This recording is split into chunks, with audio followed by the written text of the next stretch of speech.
Welcome to The Insurgency with me, Steve Baker. This is the podcast which helps you get behind the gossip of Westminster and explore the forces which really shape the great events of our lives. With me is my co-host, Harry Richer. Harry, tell us, who have we got today? We are very excited to introduce our guest today, Danny Kruger. Danny was elected as a Conservative MP in 2019, and this week was the first sitting Conservative MP to defect to reform. He has had an extensive career in politics, working for the Centre for Policy Studies as the chief speechwriter for David Cameron from 2006 to 2008, where he wrote the famous or infamous, depending on your view on it, Hug a Hoodie speech. Danny was elected as a Conservative MP in 2019. Since then, he has gone on to co-found the New Social Covenant Unit, which works on strengthening the family, the community and the nation. Danny describes himself as a communitarian conservative and has very much been all over the news this week, and we're very excited to have him on today. Well, yeah, thank you very much, Harry. I'm absolutely delighted to welcome onto the podcast a man I regard not just as a politician, but actually as a statesman, Danny. Oh, good. So I can't imagine how you feel. It's the one act of rebellion I haven't engaged in, so I've got to ask you, how do you feel? Thanks, guys. Well, thank you both indeed for having me. I feel fairly drained by the last few days, but I mean also very quite excited by what is underway in our politics. And on a personal level, it was and remains a painful thing that I've done. I have many very good friends in the Conservative Party, locally in my constituency, people who've helped me, believed in me, supported me, and thought they had a Conservative MP. And so I feel very conscious of how I have let people down locally. I've also had a very good response from many local voters and indeed some Conservative members locally. And then nationally in Westminster, Steve, you know what it's like to go against your own party. And I've done that on quite a big scale this week. There's a bunch of friendships that are damaged there, and a lot of people I know who are sad and angry with me. I haven't had much abuse, I'm glad to say. A few unpleasant text messages, but that's about it. And but no, on a personal level, it's no fun. But I fundamentally think that the party that I belonged to until recently, your party, Steve, I'm afraid I just don't see it delivering for Conservative voters or for the country. So I feel confident I've done the right thing, but I'm not absolutely sure, and who knows? You can't be sure in this business. Nobody can be sure of anything. It's a gamble, but I feel at the end of the first week of doing it, I still feel it's the right one to do. Well, I want you to know that that the way you handled yourself was, I thought, amazing. I mean, it really was. And I just want to say that I listened very carefully to the Q&A, and I thought you're absolutely right when you said to your voters, you're still a Conservative, you're still the same Conservative, and you're going to continue to do the job you've been doing for them, Harry. Now, I would describe you, Danny, as an intellectual heavyweight. I don't think, we've spoken about politics and our own ideologies before, and, there's things we agree on and things we disagree on. But certainly if the Conservative Party was ever going to rebuild itself, it needed you, to be one of those key figures in it. What made you come to the conclusion that just simply could not happen? So there's a short answer to that and a bigger answer. I think the short answer is I just think, given where we are in the cycle, with Labour collapsing under the weight of their own internal contradictions, which are far greater than those of the Conservative Party, and the country in a very, very bad state and desperate for change, I don't think it's realistic to expect the Conservative Party to recover in time to win the next election. And my view is that the forces of the right, of conservatism, whatever we call it, the kind of radical change that's needed has to be delivered after the next election, or this country is going to be in a very, very bad way. Yeah, I'm sure that's right. So I don't think we can indulge ourselves in saying, well, let's take another term for the Conservative Party to fix itself. And the longer answer, or the deeper answer, is I don't even think it can fix itself when it is so unclear what the Conservative Party stands for. And the fundamental reason I've left is not because I object to the leadership of the party, even though I do think mistakes have been made over the last year. But it is a very, very difficult job that Kemi Badenoch is doing, and I don't actually want to knock her decision making. I do feel, however, that the party itself is so divided on what it is to be a Conservative and what the response to the challenges of the moment are, that no leader, unless they had absolutely magical powers to inspire and to unite people behind a policy of radical change, and I don't think that's possible. So I don't think it is. I don't think it is possible for the Conservatives to do what needs to be done in time for the next election, or ever. I'm going to come back to things like issues like the ECHR a bit later. Yeah. But let's just take a moment to step back, because one of the purposes of this podcast is to help people understand, why do people become an MP? I've known you a long time now. I think I must have first met you in a library of a think tank when you were working there. So let's just step back. How does Danny Kruger come to be a member of Parliament? What got you into politics? How did you become a speechwriter to David Cameron? Well, I was always really interested in politics, and I remember as a teenage Thatcherite, having a very you had your kind of politics back in those days, Steve. I grew out of it. I grew out of my adolescent, Hayekian phase. But I'm wounded. I studied Edmund Burke as a student, and I went on to do my DPhil in Burke. I was actually reading Conor Cruise O'Brien's biography of Edmund Burke, very Whiggish. I mean, O'Brien, a Liberal, wrote of Burke as a Liberal, actually, or as a Whig, certainly, as a progressive, as he would put it, which isn't the framework I like to apply to any of my heroes. But I get the point, which was Burke is not just a great defender of establishment, as what we think of him from his opposition to the French Revolution, but he also stood for the dispossessed, the people left out of the property dispensation.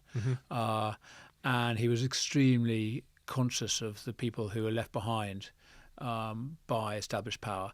Anyway, I was as a student, I was very inspired by Burke, and I went on to make him the subject of my DPhil. And so I was always one type of Tory or another, and I went on after my postgrad to work in the Centre for Policy Studies. I worked for the Daily Telegraph. I worked for the Conservative Party when Ian Duncan Smith was leader. Later, when David Cameron was leader as their speechwriter. And then in 2008, I left to go and run full-time the project that I'd set up with my wife, Emma, working in prisons. We'd started this charity, which, I could no longer run it kind of on the side. It would just required a full-time chief executive, which is what I did for the next 10 years or so. So I left, but I missed the coalition, which I'm very grateful for. Yeah, it was rubbish. Yeah, you would have had to do Liberal things. I probably would have ended up voting Remain if I'd stuck with Cameron. I did really admire, by the way, his efforts to not just on sort of fiscal retrenchment that had to happen, very painful. I'm not convinced it was done in the right way. More importantly, though, the big society. I mean, that was him being a Burkean. Yeah. So I really encouraged and inspired by that. But overall, yes. I mean, I'm glad not to be complicit in in what I think of as a failed project of centrist conservatism through the 2010s. I then became an MP. I worked briefly in government again towards the end of the decade. And then when Boris became Prime Minister, I was his political secretary, number 10. And Steve, you and I had a lot to do with each other during those crazy months of trying to get Brexit through, and then elected in 2019. And why? You asked why I'm an MP. I really love being an MP. I love all the aspects of it. The Westminster stuff is great and exciting and very honouring to have a seat in that place, but also the local work is so, as I'm sure you remember and feel, Steve, the sense of actually having a connection with a place and being responsible for representing 80,000 or so people to the state. And you're their last resort as well. There's nowhere else to go really after you. Yeah, which is why it's often quite depressing work, because they come to you at the end of a long series of disappointment and difficulty. And it's complicated and so on. Yeah. So Danny, returning to the matters of the moment. Yeah. In a nutshell, what is your diagnosis of what is wrong with the United Kingdom today? I think the United Kingdom suffers from the same problems as countries across the West, which is that the pace of technological innovation over our lifetimes, but accelerating hugely in this century, has left our institutions behind. And as a country, as a culture, government, and our economy has not been able to adapt adequately to the changes that are underway in the world of technology. And the result has been an undermining of the natural institutions of society, of families and communities and indeed nations, and a resulting distress and dismay among ordinary people about the kind of society that we all live in. So it is now very difficult to sustain a family on even 2 wages, certainly not 1 as used to be the case. And communities afraid. People don't feel that their children are growing up in a safe and supportive neighbourhood anymore. And it's difficult to remember what we're supposed to believe in terms of our country, when partly because of mass migration, but partly because of just cultural change at an elite level, ordinary people feel disconnected from the elite and from their own nations. So it's why I talk a lot about family, community and country, which I'm glad to say is the Reform motto as well, because I think these essential objects of our attachment and obligation are all weakened. So we have an economic problem, we have a cultural problem, and we have a problem of government. And I particularly think, and this is relevant to the job that I'm going to be doing for Reform, the system of the state, the systems of the state don't work properly anymore. And so that's why we need reform. And as I've also tried to say, while that reform needs to be radical, it needs to be deep-rooted, I suggest more radical than anything the systems of government has seen. So you've really been very clear about... century. Yeah, you've been really clear it's a restoration, I think. Well, exactly. So it's radical, but it's restorative rather than revolutionary. So I'm not a Leninist who just wants to tear everything up and create some new system, based on some theories.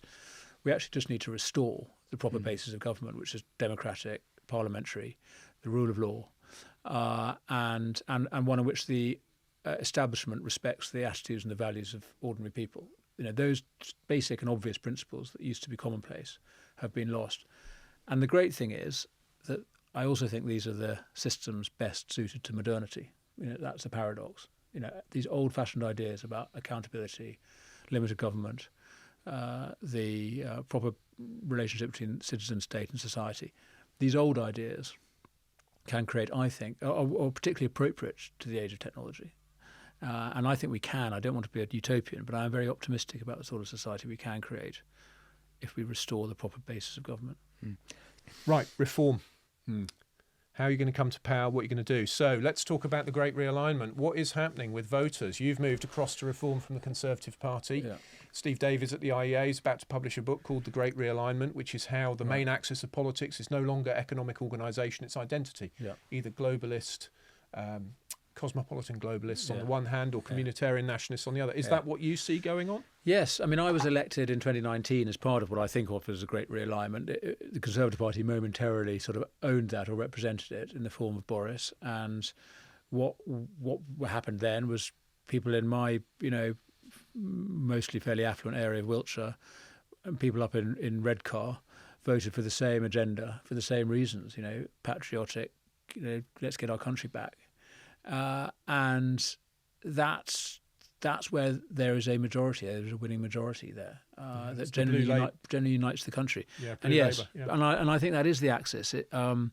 I mean, there are tensions within it, of course. I mean, like you, I believe in free markets and limited government and low taxes, but I think fundamentally those things are subsequent to and secondary to the prior obligations and the concerns that we all have, which is to our family, our community and our country. Yeah. And we saw it in Brexit, whereas even though people thought that it might be economically harmful in the short term or even potentially forever, they still voted for Brexit because they thought sovereignty, which is an abstraction that basically means control, patriotic national interest, they thought that mattered more. And so, yes, rather than essentially an economic framework, we now have a cultural one. And I think that is a good thing, because I think that's always fundamentally what matters most. So now I think Nigel Farage represents that realignment. In a first past the post system, there can really only be one challenger to the left. If we're both, two parties are going for it, we'll have what we had at the last election, which is they knock each other out and let the left in.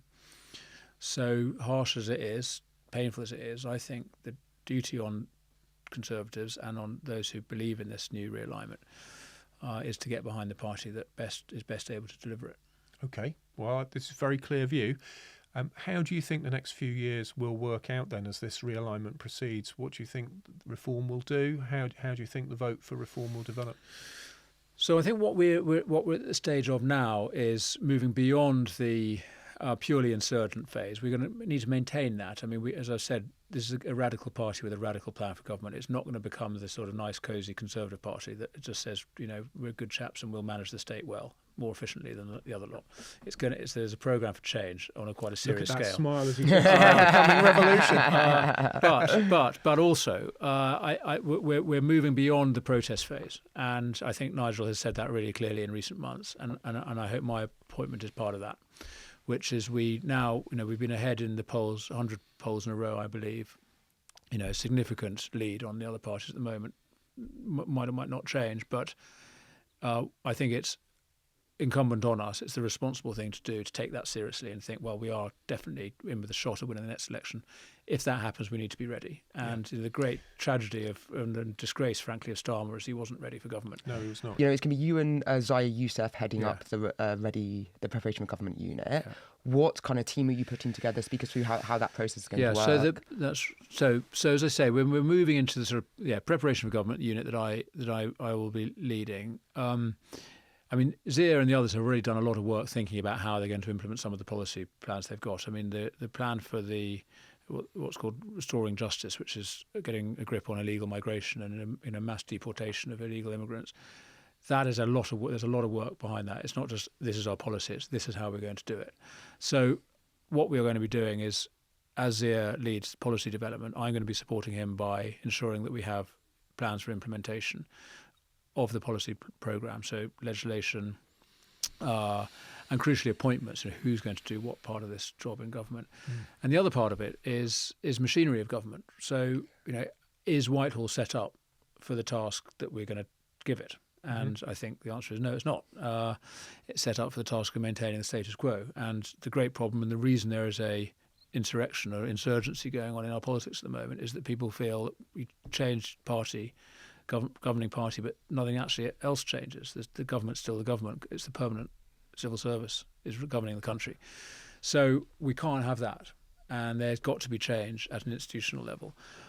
The balance between radicalism and restoration, between a sort of revolutionary and a conservative spirit, that's the tension that we are holding, and we need to have elements of both. So I'm going to be working with Nigel, Zia and our other colleagues, and indeed with a whole range of people with experience of government, think tanks, commentators, and crucially the people whose lives are actually impacted by government policy, people in businesses, public sector, civil society, to work out what actually is what are the changes that they need. So media asked me to go on and comment on your defection, which I went and did. You possibly heard some of what I said, but the main point I made was that this defection, your defection, was really seismic, precisely because you're one of the few people capable of equipping reform to govern. And I really mean that. Now, you just mentioned appointments. You've been the political secretary, so presumably as political secretary, you were intimately involved with appointments. Yes. So tell us, how does the process work? Because I'm a gog, of course. Well, I mean, come on, Steve, you know a bit about it too. I mean, what we have is an interesting and very British sort of fudge around power in this country. So, but I think it's an asset, which is that ultimately the Prime Minister has far greater power than most comparable heads of government across the West. I mean, certainly far more than the President of the US in terms of making change. But one power they never really seem to exercise, but they could if they wanted to, is power over the apparatus, the central apparatus. If you have a majority in Parliament, you can do quite a lot. And you can also use the Crown prerogative, the powers of the Crown, to make appointments within the state itself, not just of ministers, but of permanent officials. And so, I look forward to working with colleagues and with those who have, significantly more experience than I do of working in Whitehall, as I say, as well as outsiders and constitutional experts and so on, to think what is the best way to use the powers that exist to ensure that when a reform government comes in, the state aids and abets rather than frustrates and undermines what the government wants to do. So you've got a really big challenge right now. I hope you won't mind me saying that you've got a handful of MPs. If you were to have a majority after the next election, most of your MPs are going to be brand new. Yeah. you will have to take absolutely brand new, inexperienced MPs, and some will go into the cabinet straight off. How on earth are you going to get them up that series of learning curves? Yeah. Particularly when, as we've seen when, attempts at even relatively minor reform to Whitehall have been attempted, there's been a great amount of resistance within the civil service. Yeah. And there's institutions, the Taxpayers Alliance put out great research recently on the number of quangos and the fact that there are hundreds and hundreds of quangos, many that we probably have no clue exist. And there's a lot of power in them that, really no one knows about. So I think the quangos question is a really important one. I'm very conscious of this as a local MP, how many decisions are made by people who are not really accountable to the public at all. Natural England being one that's particularly irritates me because of the way they interfere in conservation and habitat protection on Salisbury Plain. And DEFRA ministers seem unable to rein them in because it's an independent arm's length body appointed by government but basically autonomous. So I think as my point about restoration and bringing back a model of government that we used to have, which is whereby the powers of the state are accountable to the elected politicians who are themselves accountable to Parliament. That rather simple principle. So, but on Steve's point about the MPs who will be coming into government, well, indeed, but not wishing to disparage my colleagues and former colleagues, I don't think we have the sort of the cream of the nation in Parliament at the moment. And I hope that we will be able to attract some really brilliant people who do want to be MPs and who will be totally capable of being really great ministers pretty quickly once they get in. You actually have that. That does happen now. You do get people appointed quite quickly. And actually one thing that Keir Starmer did was, in a handful of cases, has appointed, partly through the House of Lords and partly through the Commons, some people straight in. James Timpson, Prisons Minister, Al Carnes, the Defence Minister, very senior military officer himself.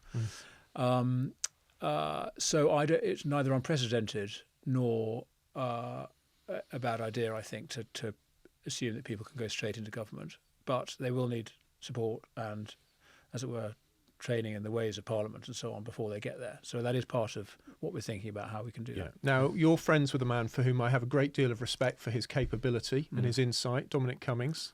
Now, Dominic's made the point, and I think he's right in what he said about the uselessness of ministers turning up to meetings and just reading out their brief. It's something I would never do unless I'd actually told them exactly what I wanted in the brief. I would always make my own points. But it's been Potemkin government for far too long. So should we expect you to be preparing a government where the ministers actually turn up and govern? That is indeed that's a crazy suggestion. Yeah, well, you know exactly what it's like. Again, I'm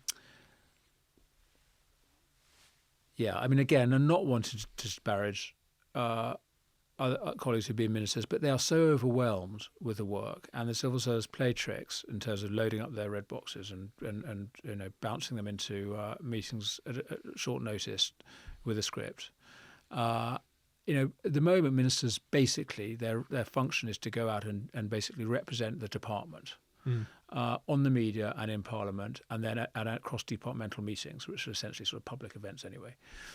So they're basically just spokespeople rather than decision makers, and there's too much on their plate to be decision makers. And then we can blame them, and we probably should. Why aren't they pushing back against it? But partly it's the system that produces that problem. And but yes, we've all seen it, and Dom's absolutely right. The way that they all turn up, and the meeting has been basically scripted by their officials who've been in conversations with each other before the meeting. Your minister's going to say this, my minister's going to say that. At the end, the decision is going to be this. I have savoured blowing up such meetings many times. Right. Well, it's totally unacceptable. And then they're going to have a fake exchange in Parliament. So that's going to change. That's got to change. Now, that must mean you're going to have appointments beyond ministers, which you've sort of hinted at. So more special advisors?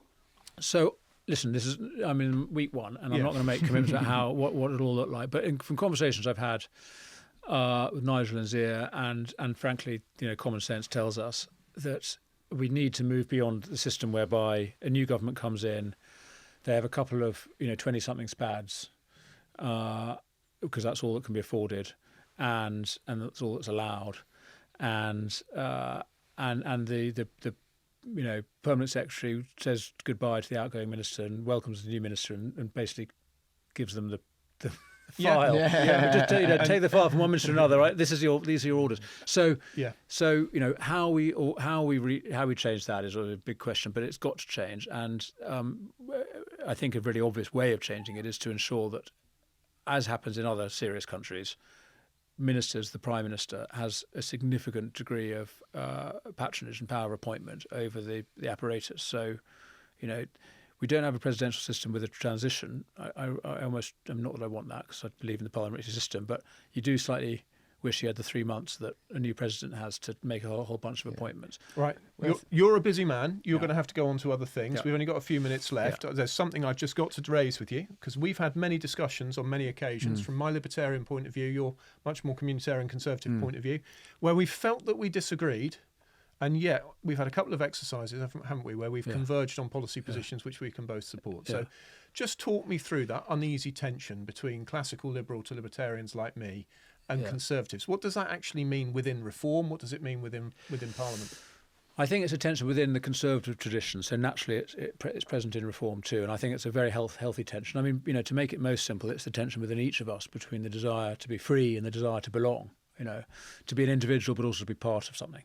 And that's a human tension, and it's a fruitful one. So, but I think we have in our culture and in our country over recent decades, centuries really, prioritised the free individual over the connected and embodied, relationships of human life. So my priority, as I was saying earlier, is more about the conditions of human flourishing, which are families, communities, and nations. I think the free market is essential to those things, and a big state is antipathetic to them. Nevertheless, let us not fetishise the free market. Let us not fetishise the sovereign individual, because actually, the individual is him or herself the product of a community. There can be no freedom in isolation. We primarily exist as part of a social network. So, bringing it down to earth, Steve, I think that the challenge for all of us and in reform is to think about how we can make family, communities, and nations stronger without strengthening the central state. And to me, that is about ensuring that the things that people want to do naturally, which is to get married, to have kids, to live in a house that's big enough for everybody, to have a job that's close to home so that you can look after your children and your elderly parents and play a role in your community, to have communities that are themselves self-governing as much as possible. These are things that I think government can help create. And that doesn't mean bossing anybody about on their morality. It doesn't mean over-regulating the economy. It doesn't mean imposing some kind of intolerable uniformity on our country. It actually increases freedom and diversity and the sort of pluralism that we all love. But it does mean the government needs to act deliberately in favour of what I call the normative models of human conduct. And the state can't be neutral, because if the state is neutral, bad actors step in, and people are left at the mercy of, I think, very malignant forces. So I think I want the state to be on the side of the values and aspirations that all of us have, that ordinary people have, which are essentially conservative. Well, amen to that. Harry, a very brief final question. So I think one of the points you make, and I think one of the things that libertarians, classical liberals do agree on, is empowering local communities, devolving power away from the government and empowering local communities. Yes. And I think that's something that our two traditions, classical liberal, libertarian, and conservative, really do agree on. Yes, indeed. Well, there's a huge opportunity, I think, to dismantle centralised bureaucracy in favour of proper community power. That doesn't mean making local government local tyrannies. In fact, it means empowering civil society. Yes. But local government is essential to that as well. If there is anyone to inspire the reconstruction of civil society, Danny, it is you. Thank you, Steve. I want you to know that you've got my respect and admiration. I would not have defected to reform. I'm not about to defect to reform. Let's hope. But you've got my respect and admiration. You are the man of the moment. I want to say a huge thank you to Danny Kruger for helping us on the insurgency to get behind the gossip in Westminster and explore the issues that really matter. I think Danny's depth, his compassion, compassion, his real thinking through the issues that affect us all has been really evident. So, Danny, I want to say thank you very much for joining us. Really appreciated. Cheers.